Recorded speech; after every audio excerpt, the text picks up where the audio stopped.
Hello friends, ये achievement का book चल रहा था जिसमें मैं बायोलॉजी करा रहा हूँ। दोस्तों, पिछले वीडियो में मैंने कोशिका का पार्ट 1 अपलोड किया था और दोस्तों इसका कुछ क्वेश्चन रह जाने के कारण इसे मैं पार्ट 2 में भी लेके आया हूँ। इसके अलावा मैं प्लेटफॉर्म का बायोलॉजी भी करा रहा हूँ। तकरीबन उसमें 28 पार्ट अपलोड कर दिया है। आप उस वीडियो को देखना चाहेंगे तो दोस्तों मेरे प्ले लिस्ट में आप जाइए, ये सारे वीडियो आपको मिल जाएंगे। तो चलिए हम लोग आज का पहला क्वेश्चन देखते हैं। फ्लूइड मोसेक मॉडल किसने दिया? तो आंसर हो जाएगा सी नंबर, सिंगर एवं निकोल्स ने। नेक्स्ट है, कोशिका सिद्धांत किसने प्रस्तुत किया? तो दोस्तों कोशिका सिद्धांत दिए थे स्लाइडर एवं स्वान ने। इलेक्ट्रॉन माइक्रोस्कोप का आविष्कार किसने किया? तो दोस्तों इलेक्ट्रॉन माइक्रोस्कोप का आविष्कार किए थे एम नॉल एवं ई रस्का ने। कब किए थे? तो 1932 ईस्वी में। आंसर ए नंबर हो जाएगा।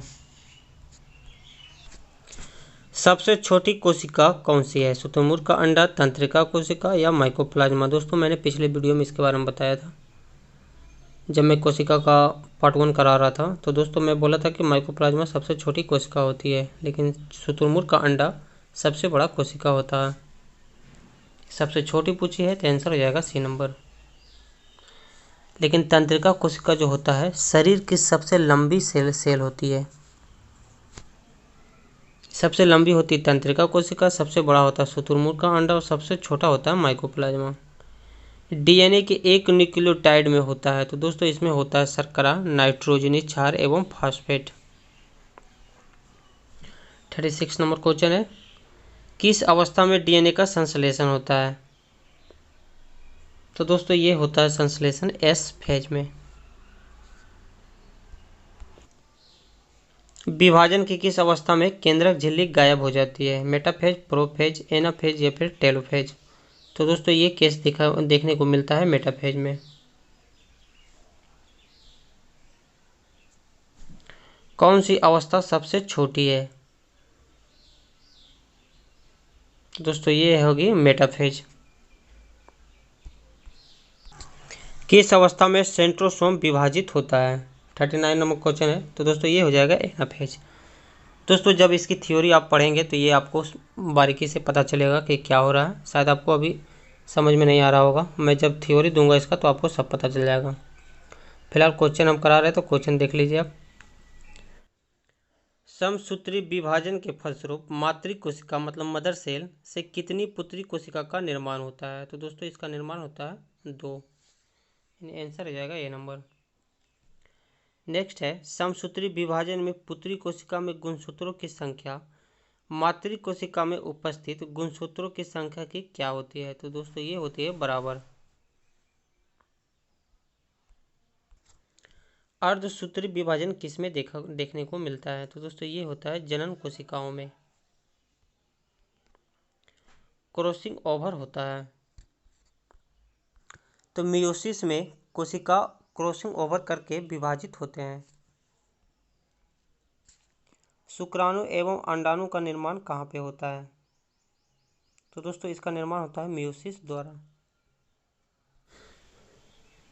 पादप कोशिका में कोशिका द्रव का विभाजन किस तरह होता है? संकुचन द्वारा, कोशिका प्लेट द्वारा या फिर ये दोनों होगा या फिर इनमें से कोई नहीं? तो दोस्तों इसका विभाजन होता है कोशिका प्लेट द्वारा।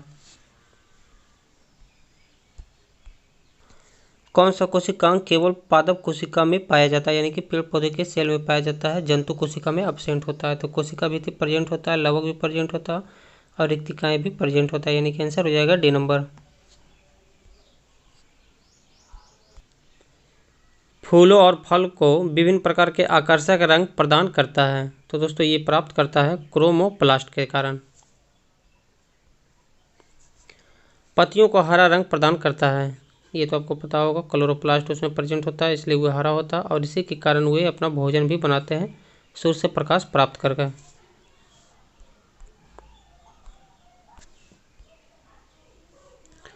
लाइसोसोम में पाया जाने वाला वह एंजाइम जिनमें जीव द्रव को घुला देने या नष्ट कर देने की क्षमता होती है उसे क्या कहते हैं? तो उसे बोला जाता है हाइड्रोलाइटिक एंजाइम।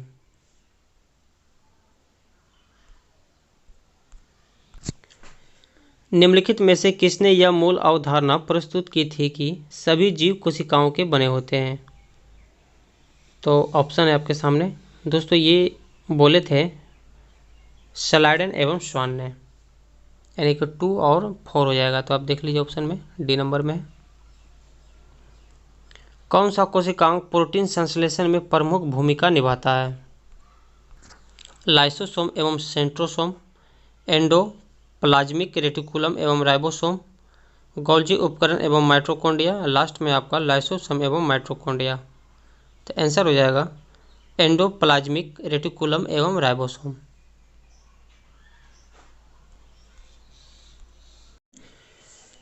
कौन सा अंग प्रजाति जंतु कोशिका जिसे हम इंग्लिश में एनिमल सेल बोलते हैं अब्सेंट होता है? इन चारों ऑप्शन में नहीं पाया जाता है। दोस्तों इसके बारे में पार्ट 1 में मैंने बताया था कि पादप कोशिका और जंतु कोशिका में कुछ अंतर पाए जाते हैं, कुछ भिन्न पाए जाते हैं, उसमें मैंने कुछ बताया था। तो दोस्तों यहाँ पे माइटोकॉन्ड्रिया तो होता है प्रेजेंट, गोल्जी काय भी प्रेजेंट होता है और अंतःपरार्ध जाल भी प्रेजेंट होता है, लेकिन इसमें लवक अब्सेंट होता है। लवक पाया जाता है पादप कोशिका में। आंसर ए नंबर होगा। जीव द्रव्य जीवन का भौतिक आधार है, यह किसने कहा था? तो दोस्तों ये बोले थे हैक्सेल ने। इलेक्ट्रॉन सूक्ष्मदर्शी की खोज किसने की? ये क्वेश्चन शायद रिपीट हो रहा है, यानी कि पिछले भी लगता क्वेश्चन ये सब आया है। 33 नंबर क्वेश्चन भी यही है, क्वेश्चन को रिपीट कर दिया है। आंसर वही होगा ए नंबर, नॉल एंड रस्का। सर्वाधिक संख्या में गुणसूत्र किसमें पाए जाते हैं? गन्ना, आलू, मनुष्य या फिर ओफियोग्लोसस? तो आंसर डी नंबर ही होगा। कोशिकीय व आणविक जीवन विज्ञान केंद्र कहाँ स्थित है? मुंबई, कोलकाता, बेंगलुरु या फिर हैदराबाद? तो दोस्तों ये है हैदराबाद में। निम्नलिखित में, ये आज का लास्ट क्वेश्चन होगा दोस्तों, 57 नंबर इस चैप्टर का लास्ट क्वेश्चन है। निम्नलिखित में सबसे छोटी कोशिका कौन सी है? दोस्तों ये क्वेश्चन रिपीट हो गया, यानी कि पिछले क्वेश्चन में ये पूछा गया था। तो इसका आंसर तो आपको पता होगा, माइकोप्लाज्मा होगा।